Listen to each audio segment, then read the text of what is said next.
দেখবেন এখন বর্তমান সমাজে যারা ক্ষমতায় যারা আছেন, রাষ্ট্রীয় ক্ষমতা যাদের হাতে আছে, এই রাষ্ট্রীয় ক্ষমতায় যে দল আছে বা যারা আছে, এদের চাকরিত করার জন্য, এদের পা চাপার জন্য এক শ্রেণী আলেম দাঁড়িয়ে দেখেন, আপনি আস্তে আস্তে উপলব্ধি করতে পারেন এক শ্রেণী আলেম দাঁড়িয়ে এদের সকল কাজ বৈধতা ঘোষণা করার জন্য এক শ্রেণী আলেম তৈরি হয়ে যাবে। যদি কেউ বলে যে ডক্টর ইউনূস সুদ খায়, সুদ আবিষ্কার করছে, সে সাথে সাথে ফতোয়া দেবে না, এটা মানা যায় না, এটা মুনাফা বিস্তার করছে, এটাকে সুদ বলে, এটা মুনাফা বলে। কি এমন আলেম এখন পাচ্ছেন না, কিছুদিন পর পেয়ে যাবে।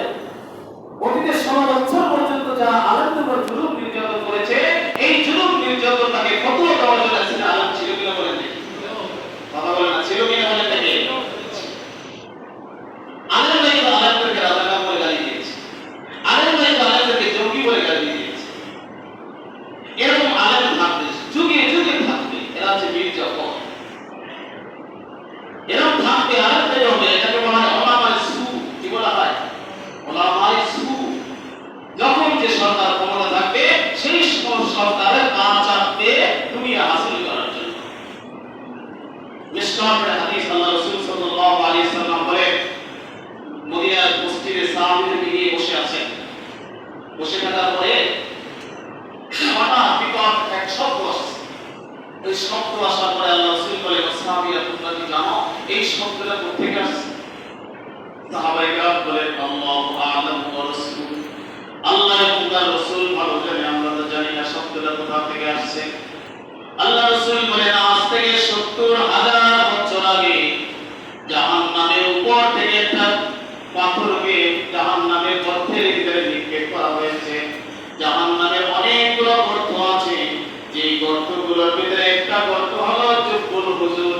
ওই জুব্বুল হুজুরের ভিতরে একটা পাথর নিক্ষেপ করা হয়েছে আজ থেকে ৭০,০০০ বছর আগে। আর ওই পাথরটা ওই জুব্বুল হুজুরের একদম তলদেশে গিয়ে পৌঁছেছে। সেই শব্দটা তোমাদের কাছে ছুঁয়ে আসছে।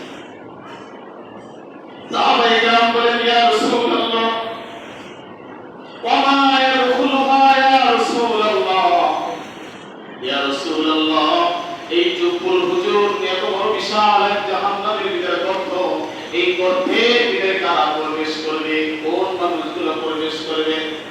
আল্লাহ রাসূল বলেন, আল কুররাউন আল আলিমুন, এই গর্তের ভিতরে প্রবেশ করবে এক শ্রেণীর আলেম, যেটাকে বলা ওলামায়ে সু, বড় আলেম। যে আলেমগুলো দুনিয়ার ভিতরে রাজা বাচ্চাদের পিছনে পিছনে পা চাপবে, গোলামি করবে, ক্ষমতাকে ধরে রাখার জন্য, ক্ষমতাকে বৈধতা দেওয়ার জন্য এক শ্রেণীর আলেম তৈরি হয়ে যাবে। গত ১৬ বছর আমরা দেখেছি ইসলামিক ফাউন্ডেশনের যিনি ছিলেন, এমন একজন আলেম ওখানে বসানো হয়েছিল। দেশের হাজার হাজার মানুষ হত্যা করা হচ্ছে, আর ওই আলেম যিনি তার হুকুমে হত্যা করা হচ্ছে, তাকে বলে আপনি একজন জান্নাতি মানুষ। আলেম ফতোয়া দিচ্ছে, আপনি একজন জান্নাতি মহিলা, আপনি জান্নাতে যাবেন। আর আলেম বলল, আপনি যদি জান্নাতে না যান, বাংলাদেশে আর কে জান্নাতে যাবে? বলে থেকে আজ থেকে ১৪০০ বছর আগে আল্লাহ রাসূল যে হাদিস বলেছে, ওই হাদিসের সাথে বাংলা জমির অবস্থা মিলছে কিনা বলেন দেখি? মিলছে? এটা অতীতে চলে গেছে, এখন আবার যারা ক্ষমতায় বসছে, এদের সকল কাজ বৈধতা দেওয়ার জন্য এক শ্রেণীর আলেম অটোমেটিক তৈরি হয়ে যাবে। কিন্তু এখন কথা হলো, সরকার যে ভাববে সে ভালো যেটা করে সেটা সাপোর্ট করা, খারাপ যেটা করবে সেটা বিরোধিতার সাথে সাথে করা, এটা হচ্ছে মুসলমানদের কাজ। এ সরকার রাষ্ট্র দেখার বিষয় নয়, কি করবো এটা দেখার বিষয়। সে যদি ভালো করে ভাববা, আর সে যদি খারাপ করে সাথে সাথে এটা প্রতিবাদ। এই প্রতিবাদ করার মানসিকতা যাদের নেই, ওরা মুসলমানদের বিরোধী। কি বলেন আলেম আর কি বলেন ওলামা? প্রতিবাদ করার ক্ষমতা যাদের হারিয়ে ফেলেছে, এরা তো মুসলমানদের বিরোধী। ভালোটাকে ভালো বলতে হবে, খারাপটাকে খারাপ। ওই গর্তের ভিতরে এক শ্রেণীর আলেমকে প্রবেশ করানো হবে। এই জন্য ইসলাম সবচেয়ে বেশি মানবাধিকার শিখায়। ইসলামের চেয়ে আপন মানবাধিকার শিখানোর কোন দল, কোন দেশ বা কোন বস্তু পৃথিবীতে নেই। বাকি মুসলমানদের উপরে দোষ দিয়ে কোনো লাভ নেই। বহির্বিশ্বে মুসলমানদেরকে করার কোনো লাভ নেই। যারা মুসলমানদেরকে এক প্রতিপন্ন করবে, সংখ্যালঘু সংখ্যালঘু বলে গালি দিবে, আমি চ্যালেঞ্জ দিয়ে বলছি এরা সংখ্যালঘু নয়, এরা অতীতে জালেম ছিল।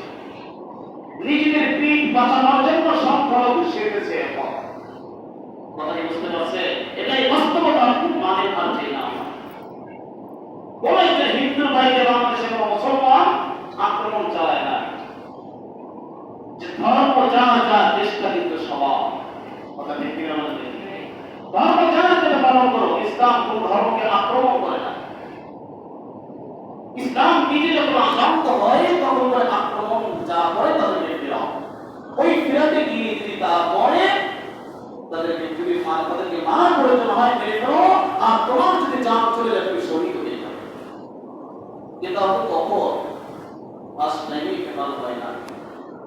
আল্লাহ তাআলা আমাদের সবাইকে সঠিক বুঝ দান করুন, আমিন। এবং এই জালেমের জুলুম থেকে যে আল্লাহ তাআলা আমাদেরকে পরিত্রাণ দান করেছে, আর আমরা জালেম যাতে বাংলার জমিনে মাথা চালিয়ে না উঠতে পারে, সেই জন্য আমাদের সজাগতা নিয়মে থাকবে। যখনই খারাপ কাজ আসবে বাধা দিবে, খারাপ প্রস্তাব আসবে বাধা দিবে, ভালো যেটা করে বাহবা দিবে, বাস অটোমেটিক খারাপ যিনি করে সে আর সাহস পাবে না খারাপ কাজ করার।